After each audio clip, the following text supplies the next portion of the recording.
everybody, and welcome to ConTinual. I'm Jeanne Adams, your host, and tonight we have the most wonderful interview with the ever awesome Seressia Glass. How are you doing tonight? Doing pretty good. I'm having a good Monday. Excellent. Great to have you with us. You have been incredibly prolific. You have been writing for 20 plus years. You've been published for 20 plus years. And you have some fabulous books that I absolutely adore. So I'm so excited that you were willing to come on and chat with me tonight about your time in publishing, your process, all that great stuff. So you got started with contemporaries, right? Yes, contemporary romance is what I started with. Way back in 2000 is when my first book came out.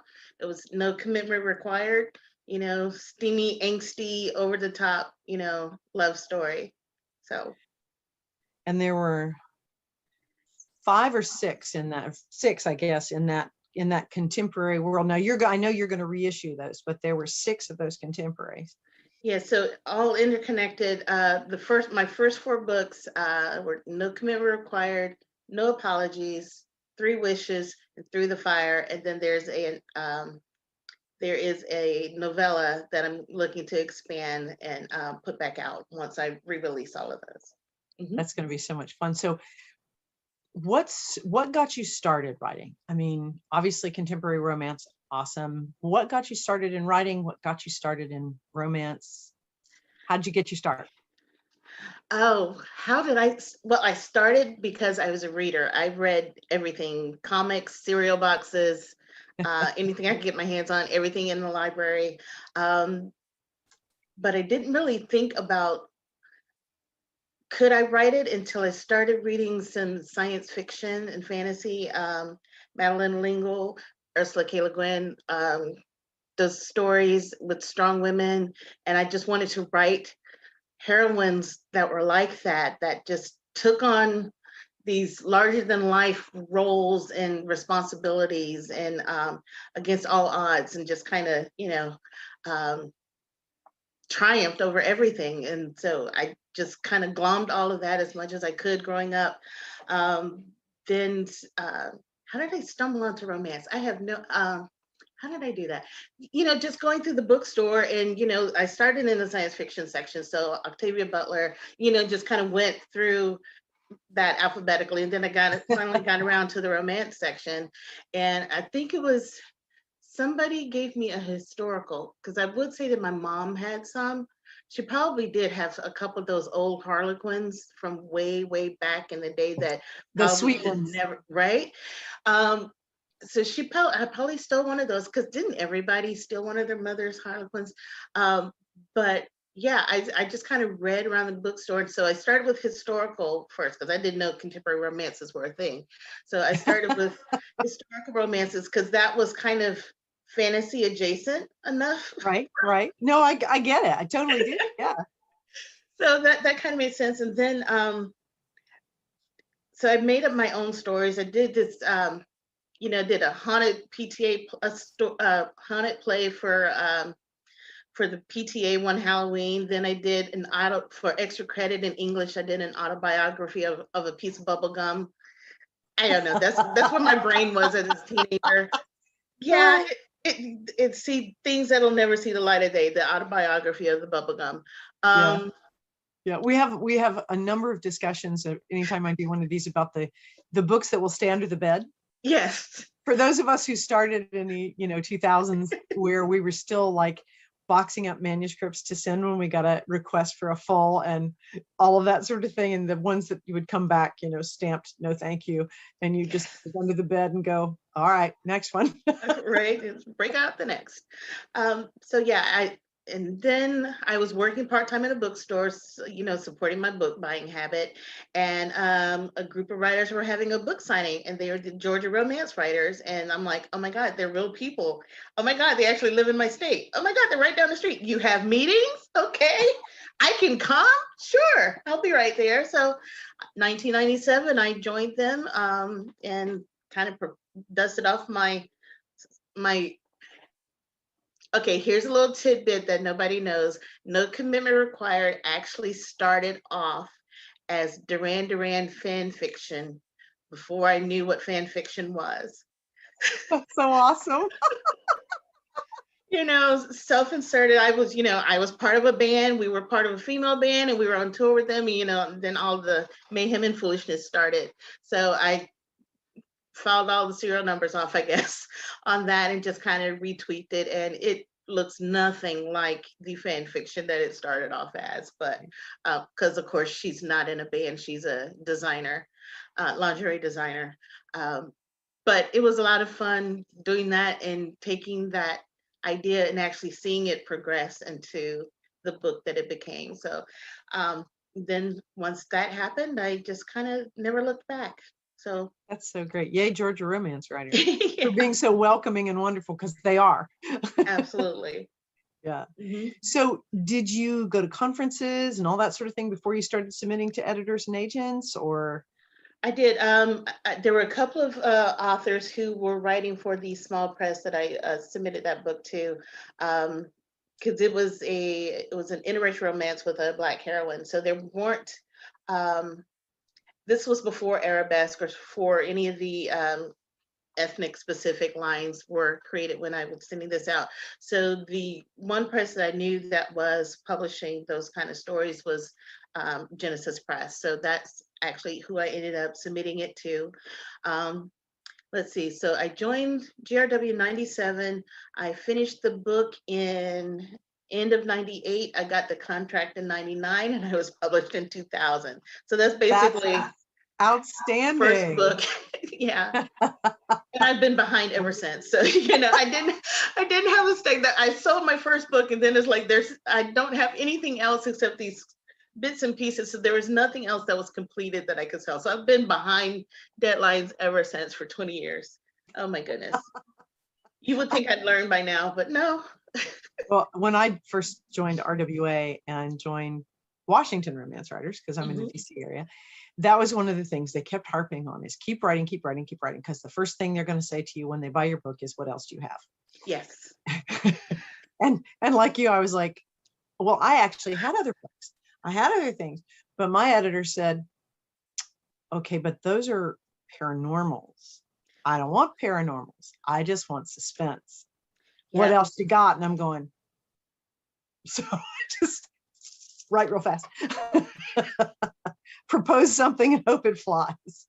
That was it. I mean, because like you, I had, because I had read all this science fiction and fantasy. Yeah. So of course I was working on a fantasy story or, something like that, magic and psychics and witches and all of that. And they were like, no, I need another contemporary. So I was like, I know that paranormal is going to be a thing, so I want to try to pitch this. And my agent at the time was like, yeah, this isn't going to sell. I need you to write women's fiction. I'm like, I don't know anything about women's fiction. I'm 25. What do I know? I really want to do these werewolves and these, these psychics and stuff. And so I was like, well, maybe we should part ways. And I'll just keep on plugging away on these other things. So I tried to sell my psychic family to an editor who shall not be named. I don't think she's in the business anymore, but a lot of them aren't. When RWA was in Atlanta, when was that? Probably 2002, 3, somewhere in there. Uh-huh. I pitched it to a couple of editors. One of the editors, she was Black. She told me that Black people will not read this book because it's satanic. And I'm like, it's psychics. Everybody's got an aunt or a grandma in their family who has a sight, who reads the tea leaves, who knows what the shoes and the trees mean, all of that kind of stuff. So yeah, absolutely. Everybody's got that folklore. So saying that, nobody's going to read it because they'll think it's of the devil. So it took a while to, I guess, work through that stigma. Lucky I found another small press who was interested in that story. And Dream of Shadows came out in 2000.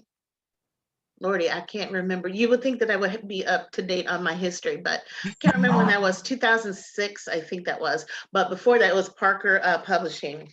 And before that, they put out an anthology called Vegas Bites, and they were good friends of mine. So they called us like, we're thinking about writing Black werewolves in Vegas. I'm like, I'm in. She's like, but you haven't heard anything. I was like, I'm in. She's like, L.A. Banks is going to write the lead story. Then I'm definitely in. Yeah, absolutely. You had me at werewolves in Vegas, so I was like, I'm there.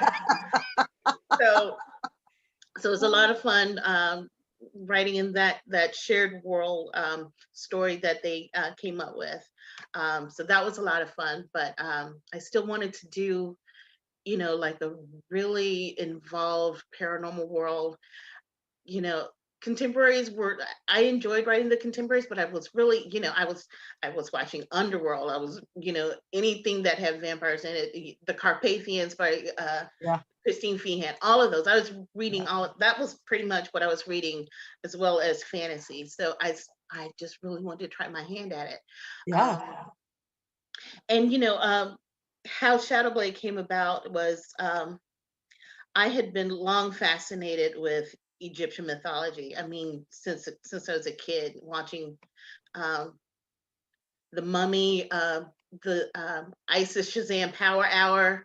Oh yeah. I'm Oh going wow. way back. There's a lot of people are like, "What is that?"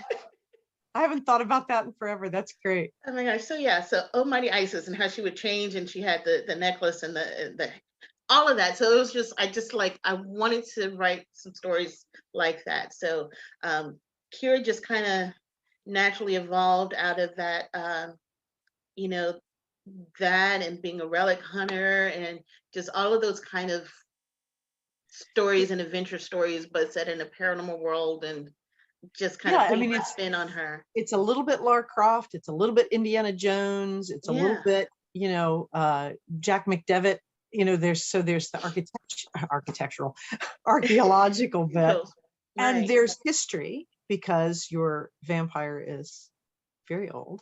Yes. And I don't want to give away much of the story, but she gets involved through various and sundry ways. She's a relic hunter. Yes. And she proves provenance of things for several folks that she works with.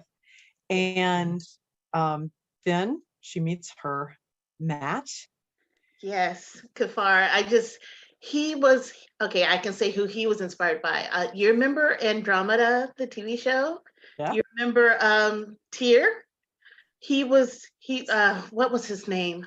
Oh, Fan Me Now. His name with the braids. Yes, Keith Hamilton? No, yes.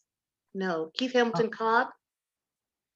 I'll have to look him up. See, somebody's going to kick my ass saying that, of course you know who he is.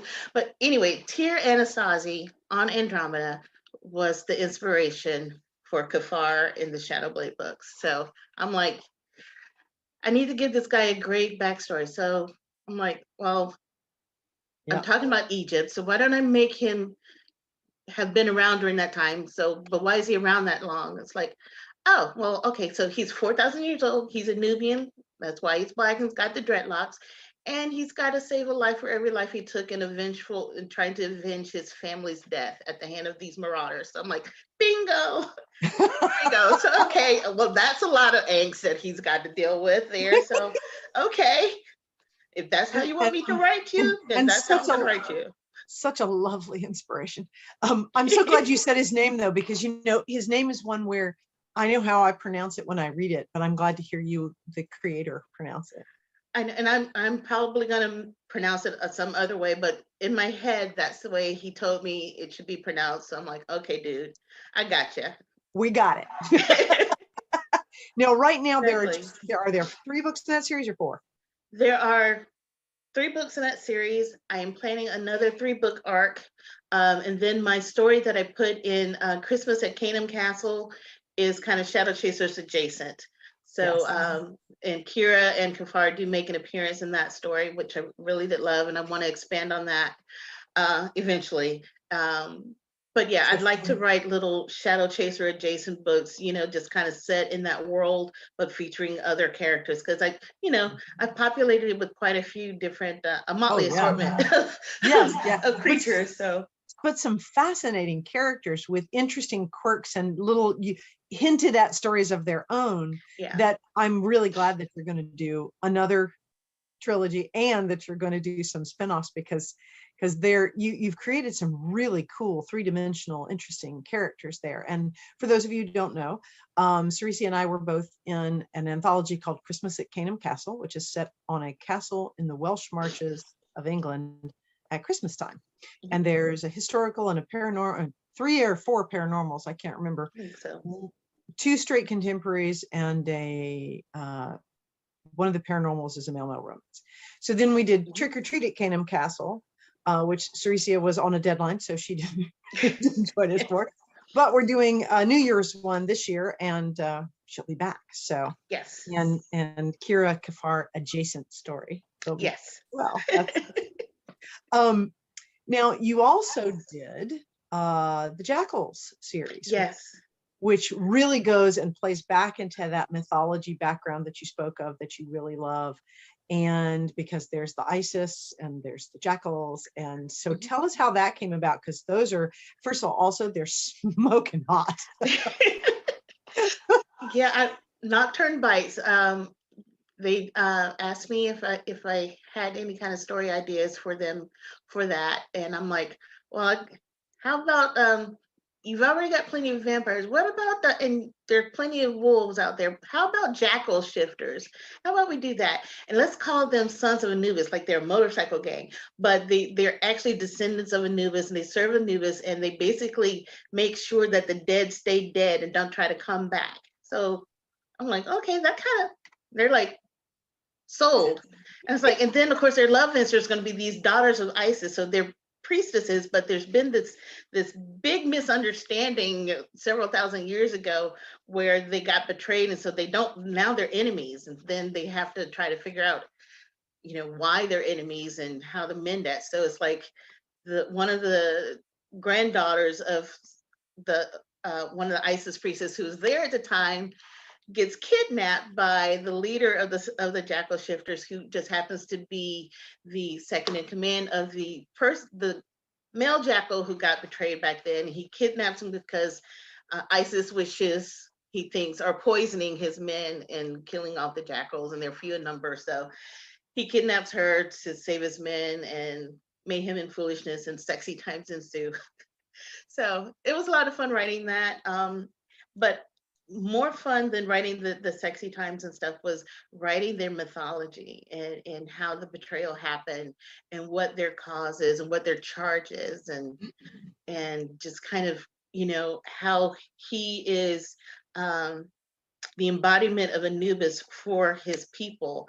And so they call him, Anapa or Anput, which is the Egyptian name for Anubis. And so I like that. And then his female counterpart would be his mate. And so they start calling her that. And it's just getting into that mythology and delving into that. I just had so much fun just writing and researching that, and just layering on these little tidbits of information about their society. So I want to write some more in that too. Well, you've created such as with Shadowblade stories, the Shadow Chasers, you've created such a rich world and a rich mythology, and it's wonderful world building on both worlds. But I particularly love the world building on the Jackals, because like you said, you created this mythology, you created this sort of interwoven mythology that has the misunderstanding, like you said, but as they work to solve that, then there's also the mystery of, okay, well, who did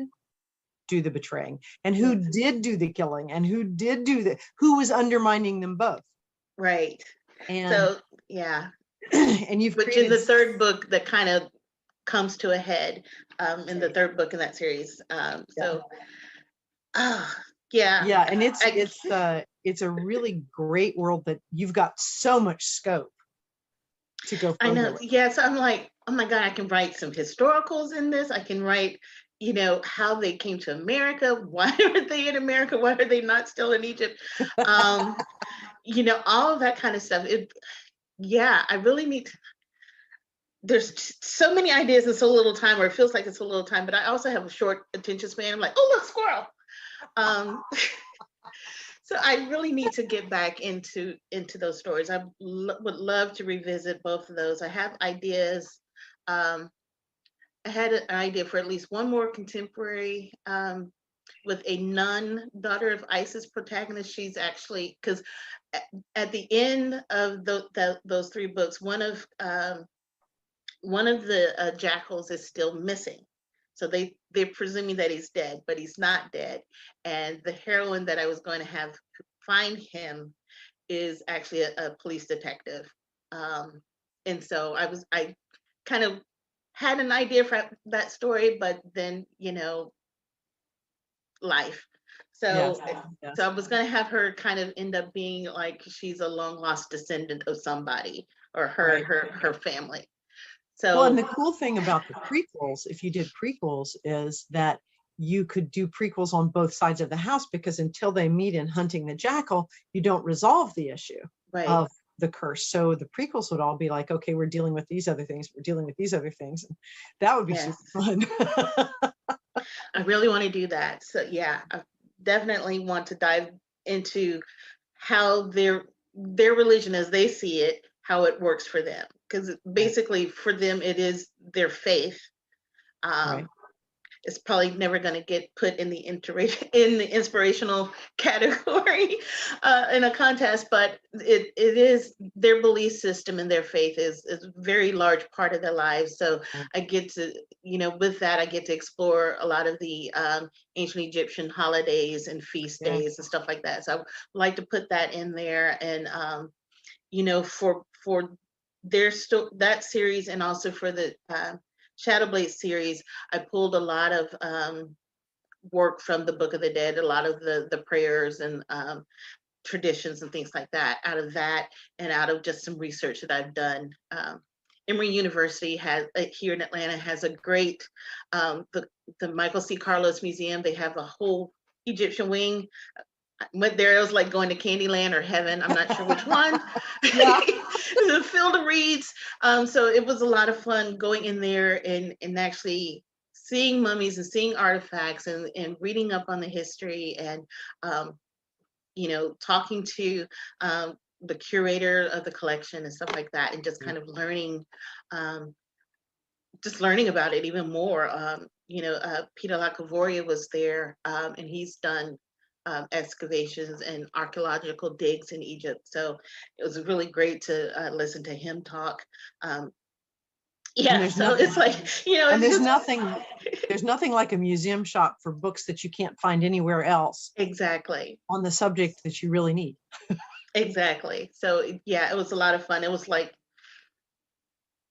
yeah, so it's like I'm writing these stories to kind of support that my habit of Egyptology habit. So yeah, it's a lot of fun, and yeah, I've definitely got to get back into it. Even if I can't do full length books, I'd like to do novellas, just so that I can just go back into the stories. Because you're right, there's a lot of untapped history there that I really need to explore and Yeah. bring out. Well, you also took sort of a side trip to a pseudonym, which Yes, was Mallery Malone, yes, and you wrote a historical. I did. And Um, what is it the Viking era, or is it medieval, or? yes, it's yeah, it's medieval Viking era. So it's 1016 in Ireland.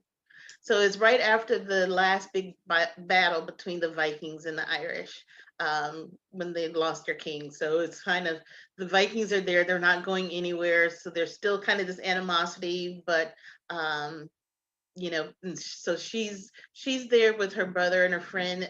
They're being mercenaries, so they're swords for hire, basically, Right. because they ran away from home, basically, to escape her being married to some guy that their older brother wanted her to marry for power and favors and stuff, against their father's wishes. But when father died, older brother's like, yeah, now you're going to do what I want to do, and they're like, peace out, we're gone. Done. Right, so they're like, we're going to bounce, we're going to Yeah. head over to Ireland. The 11th century version of Teenage Rebellion, not Disney. Exactly. So it's like, I don't want to marry that guy that you want me to marry. You're going to put me in prison until I change my mind. I'm not going to change my mind. So, brother's breaking me out. We're going to leave the country. So, yeah. That's great. That's great. Yeah. So as mercenaries, then they're in Ireland and mayhem ensues, and Yes. But this is so different from your contemporaries and your shadow chasers and your jackals. And what made you go to Ireland? Do you have ancestry there? Do you have? It was again one of those little fascinating side trips. You know, when you're reading the historicals, you're reading the fantasies, and then you just like. Then I got on a Viking glum. I just read a whole bunch of Viking books, and then I read some historical fiction of Ireland. Met some people from Ireland. Went into the library at UGA. Discovered this book from 1902 that was a brief history of ancient Ireland, but it was like 500 pages long. That's like, the professor saying, I could have given you 1,700 pages, but I condensed. Right, exactly. So it's just how just kind of being open to discovering new things and learning new things, because I always love to learn new stuff. And I can get on we all go on tangents where we go down a rabbit hole. So this was my version of going down a rabbit hole. I went down an Irish history rabbit hole, and I was like, you know what? I think I'd like to write a story about Vikings, but a female Viking warrior set in this time. I think that would be really cool. So the idea at the time, way back when I started that story, was I was going to do a collection of a collection of female warriors, and it was going to start with the Viking heroine. Then I was going to do a female gunslinger in the Old West. Then I was going to do a contemporary cop, and then I was going to do a futuristic bounty hunter. So that was the plan, and all the things, the best laid plans of Mice and Men and all of that stuff. That never happened, but that story, and wanted to research that story, just stuck with me. And Erica's story and her brother's story just kind of resonated, because it's all about the recurring theme in all my books. I think it's about found family and finding your place. So just writing the story about how her and her brother and their friend were trying to find a place where they could be happy and where they fit. And where they fit. So so I just really enjoyed, because that whole story is about her trying to fit and trying to put herself into this, what she thinks people want her to be, and ending up just having to be her version of herself, and having that work and having people accept that's how she is. That's my lovely poodle. And that's such an important thing for people to see on the page, that it's okay to be you, and it's okay in any era to be who you need to be you. And, exactly. And so I'm super glad you wrote it, and I hope someday you'll go back to that gunslinger and that. Right. Yes, as you say, so many books, so little time. Absolutely. Now, you did write 3 more contemporaries under that pseudonym, though. I did. The reason that I picked Mallery Malone, because one, it was not an ethnic sounding name.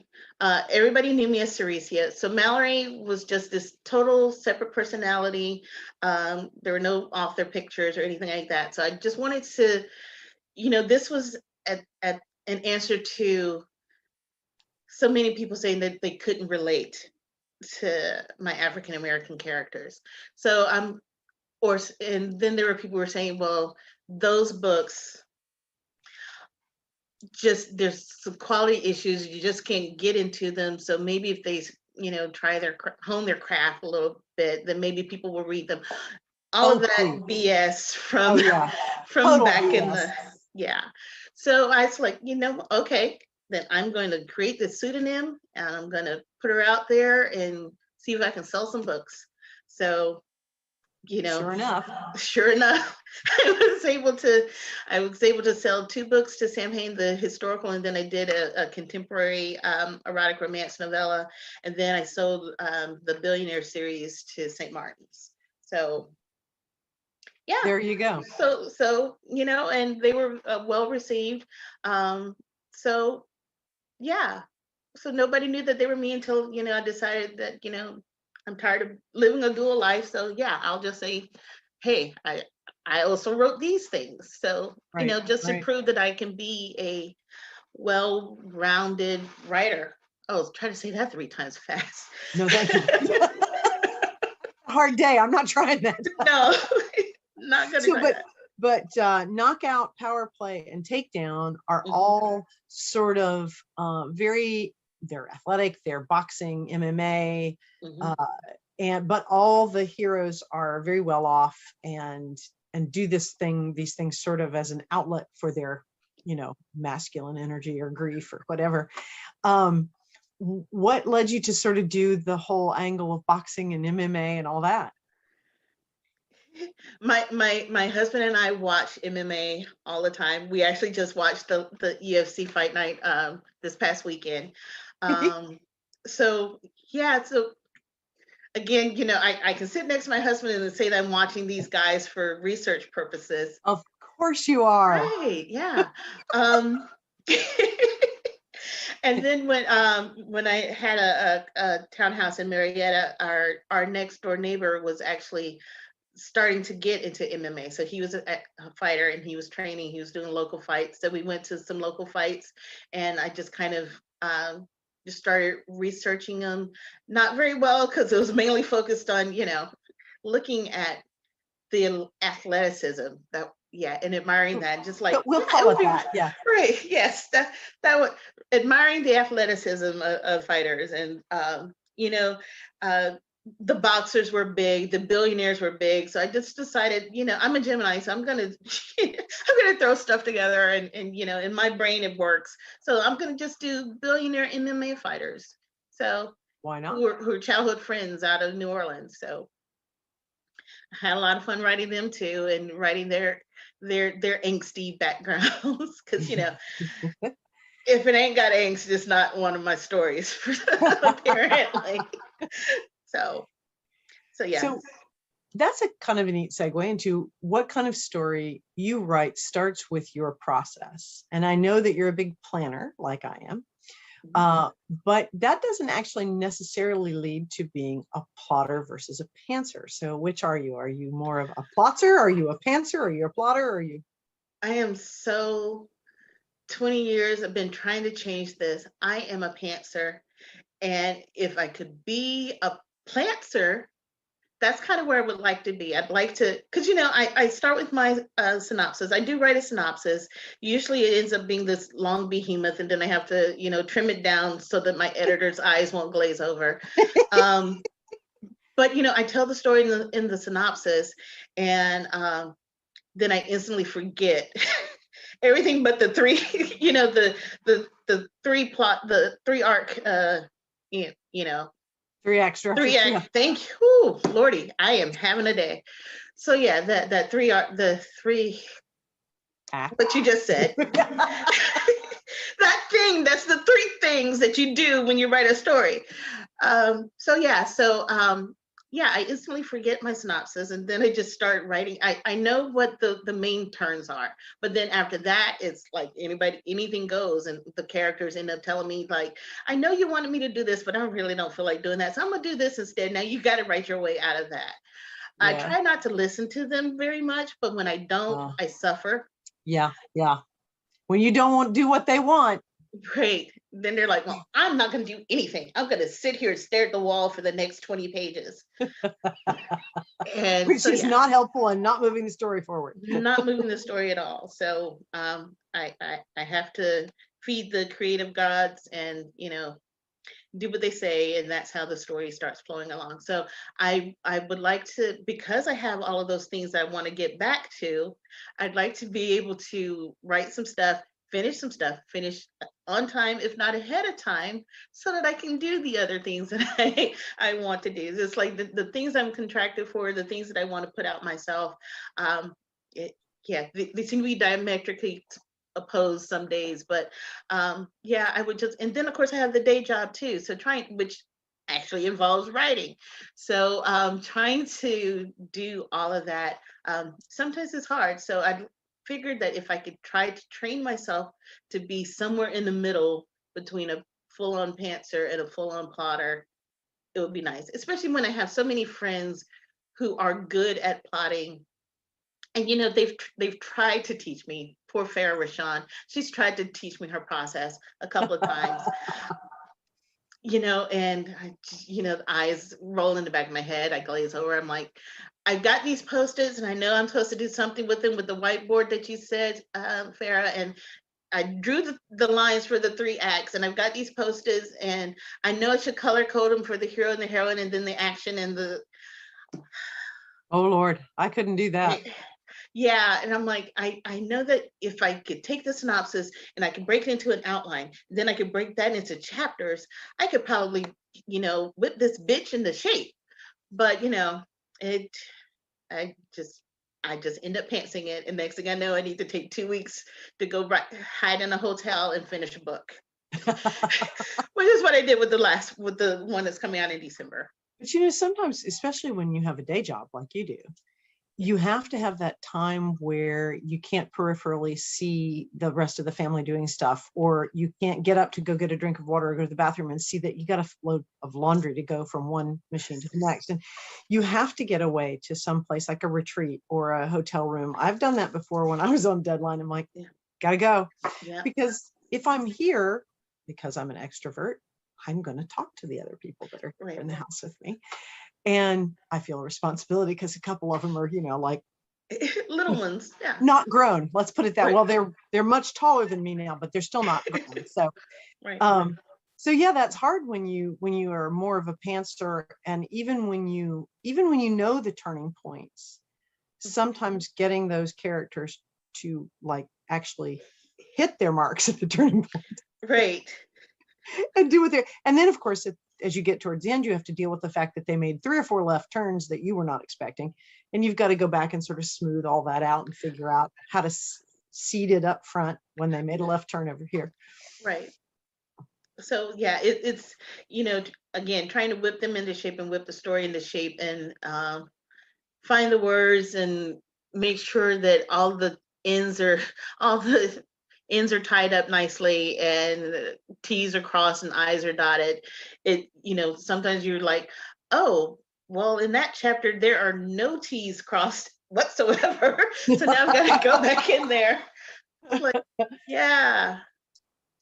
So I would like to be able to write where I am done before deadline, so that I can have time to go back and make sure that story is actually what's in my head actually translated, instead of assuming that, oh, you knew what I meant about that, didn't you, Miss Editor? My poor editor, bless her heart. When I turned up when I turned LoveCon in, I knew what the story was, and I knew where it was going, and I knew everything about it, and then she's like, I don't know what's going on here. Yeah, my editor is my editor has been known to say, I know you know what's going on page 257. No one else does. Yeah. Expand. Right. Yeah. So that was it. So it's like, I know you know what the rules of this cosplay competition are, but you haven't told anybody what the rules are for this cosplay competition in your story. That actually brings up it's perfect segue into, you have this fabulous new romantic comedy. Yes. And it's called The LoveCon. The LoveCon. So tell us about the LoveCon. How'd you get that idea? I kind of know, but I want to tell everyone. Well, I'm a native Atlantan, so Dragon Con has been a very large part of my geeky life growing up. Yay, Dragon Con! So I would go all the time, go with friends, dress up in costumes, love costumes. I have way more corsets than I know what to do with. And also the Renaissance Fair. That's another reason why I have so many corsets. And probably so few places to wear them. And probably why A Promise Kept was huge fun. Yeah. So, cosplay it's definitely been fun, and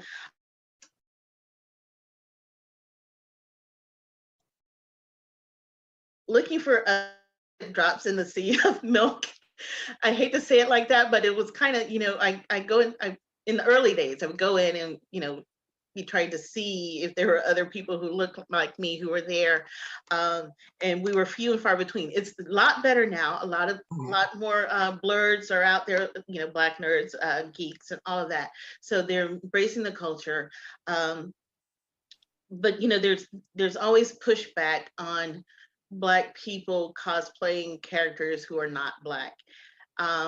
Which I'm like, these are fictional characters. This is an alien, an actual alien. I think it's okay.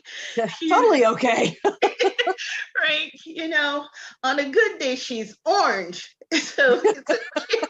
So quit. Right? So, you know, I think it's okay for, you know, us to indulge our love. So I wanted to write a story that was kind of, it's not biographical because I cannot create a costume to save my life. I can piece together a costume, but I can order a costume with the best of them. But I'm with you there. don't have the time, and there are more talented people out there than I. So I will pay have to them give for them that my skill. money. Exactly.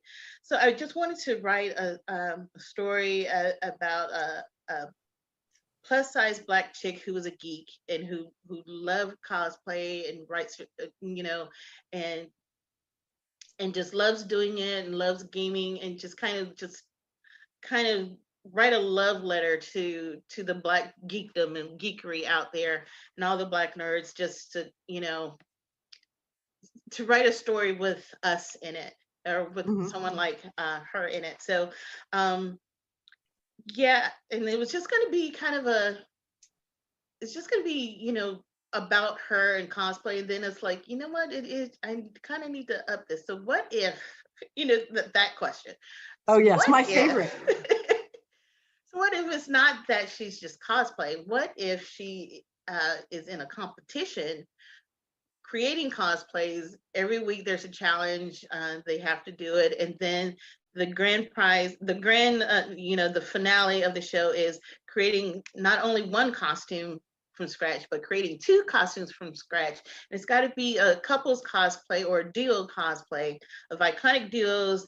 And then you got the snarky judge just like, oh well, you don't have anybody to be in your duo. And she's like, oh yes I do, I have my boyfriend who Cam, but Cam is not her boyfriend. Cam is her best friend, and she announces on live TV that he's her boyfriend and he's going to help her design these costumes and win this competition, which is news to him, but it actually is good news to him because he's carried a torch for her for years because they've been friends since high school.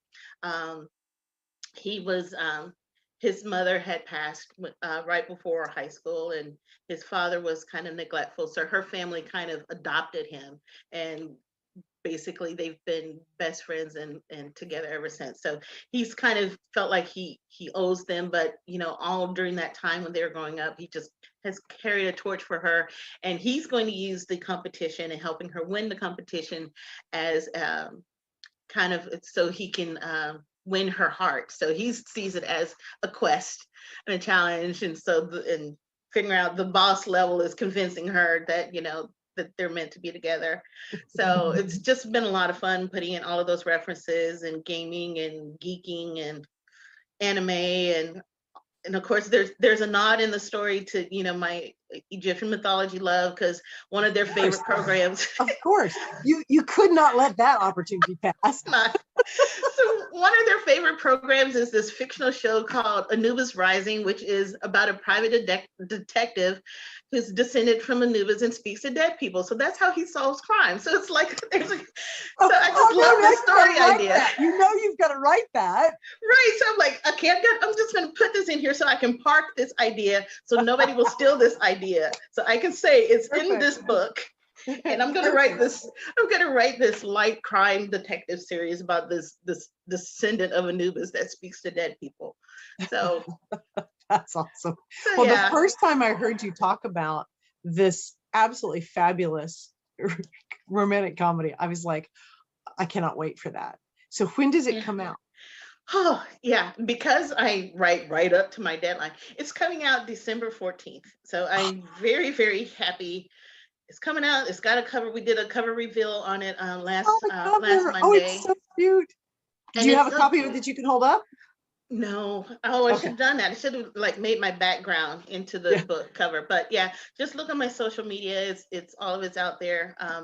Haven't gotten the arts yet or anything like that. So we just did the cover reveal, and it's so cute. It's what the story is because Cameron Cam is I describe him as Thor's 6-year older brother. So on the cover, he's holding Thor's hammer, which is just, I just love it. So it's just a cute cover that really sums up what the story is about. You know what it is when you're seeing it. So yeah, I saw, when I saw the cover reveal, I was so tickled because, first of all, you had described the story, and I just thought, oh my gosh, I've got to pre-order that. But the pre-order link went up yet.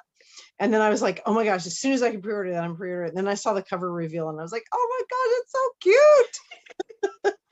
No, it's so cute. And it's like, so it is such a, it's one of the funnier books that I've read. And I would not have called myself a comedic writer. I probably still won't call myself that, but there is tons of snark, and there's tons of fun, tons of gummy worms, and just funny little scenes. It was just such a pleasure to write these guys. And actually, it's just a pleasure to write a book and finish a book, because last year was a little hard.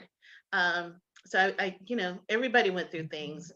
Yeah. So it was rough trying to escape into the world. So into that book world. So it was actually escape. It was actually kind of therapeutic in a way, writing them, and and having her go through this competition, and just kind of talk about some of the realities of being a plus size cosplayer, being a Black cosplayer, being a female cosplayer. All of that is kind of in there, and how the pressures that can bring on somebody, and how she's made it that far on sheer determination and skill, and how her support network is helping her through that. So not only is it about her journey of support and about their relationship growing and developing and deepening. So there's, and their friends are great. I just enjoyed writing about them. I can't wait. It's called The Love Con, and I cannot wait to read it. And when we drop this, we'll make sure we put it down in the cover reveal down in the comments for when anybody wants to check it out. But it is such a cute concept. And I'm not a huge reality TV show person, but I love Project Runway. Mm-hmm. So when you started talking about this, I'm like, oh man, it's like Dragon Con meets Project Runway. This is gonna be great. That is pretty much it. Yeah. I'm so excited. I'm so excited for that book. I can't even tell you now. Not that I don't love the jackals and the everything else, but that just sounds like exactly what we need right now. Is just kind of this wonderful parfait. And it's fun. Yeah. Thanks. Well, one of the things that I wanted to do as we sort of wrap up here is ask you, now that you've got that turned in and it's headed for production, everything, what are you going to work on next? The next, obviously, Kingdom Castle is coming. Yes. So I've got the New Year's story that it's percolating, and I'm getting ready to put that down, and then my next book following the Love Con will be called Game On, which is still in that Black geekdom nerdery phase. So it's about Black girl gamers. So so it's about her, and she's taking, because there's social justice in it as well, but in a funny way. So it is about female gamers and the owner of a software company who gets accused of misogyny against female characters in his games, and he's like, doesn't know what she's talking about, what is misogynoir, and he has to look it up to figure out what that is, and then then he once he finds out what it is, he looks at his games and is like, God damn it. So yes, and so it blows up over the weekend, because the name of his company is Artemis Games, and so she started this hashtag called Artemis Foul about how how they need to have better representation. So of course, it starts trending, which gets his notice, and he's trying to handle it. So he goes to a gaming convention incognito to kind of hear her talk, to see if she's just trying to do this for clout, or if she's really, trying to, do change. And so he ends up being fascinated by her and tries to hire her as his chief diversity officer. She laughs in his face and says, you know, I'm just not gonna be paying lip service. And he's like, name your price. She names her price. He's like, okay, and I'll also sponsor your gaming group in a competition. So that's one of the things that she's been wanting to have with sponsorship, but because of you know, all of the things she's been championing, those opportunities have been few and far between. So they work together, they're thrown together as she's, you know, navigating online gaming and diversity in gaming and all of that stuff. And, you know, Oh my gosh, it sounds so just as cute. yeah, so there's going to be a lot of snark because, you know, if I can't do angst, I'm going to do snark. And so there's going to be both of that in there. So yeah, I'm looking forward to it. And just, yeah, I just love them. Aaron and Samara, that's their names. And I'm just looking forward to writing their story. So Oh, it's gonna be fun. I'm so excited because now I know what's coming next. I can look forward to reading it. Yeah. As we wrap up here, then why don't you tell us where we can find you on the web, on social media, all that great stuff. Okay, my website is seressiaglass.com. So if you can spell my name, you can find me. If you can spell my first name, you can pretty much find me anywhere. There are few and far between people named Seressia out there. So on Twitter at Seressia, Facebook is author Seressia Glass, Instagram Seressia Glass, and then regular Facebook is Seressia. So just do a search for my name. Hopefully all of that will come up. And I'm not on Instagram as much as possible as I probably should be, because Instagram is all about pictures and I don't like taking pictures. That's why I don't have a lot of cosplay pictures of me in my cosplaying outfits from Dragon Con's past. But I'm gonna get better at it because, you know, I'm going to Dragon Con this year and I'm looking forward to it, and I'm looking forward to you know, hopefully it will actually happen. I'm pretty fingers crossed that it actually happens this year. Yeah. So I'm looking forward to buying some costumes so that I can. The vendor hall is just calling our names from right? 2 years. For 2 years now. Exactly. So well, thank you so much for being with us here on ConTinual. So you can find me, Jeanne Adams. You can find Seressia here because she's on a lot of our panels. And thank you so much for being with us. I hope you all will check out Seressia's books because they're awesome. And thank you. Have a great evening, everybody.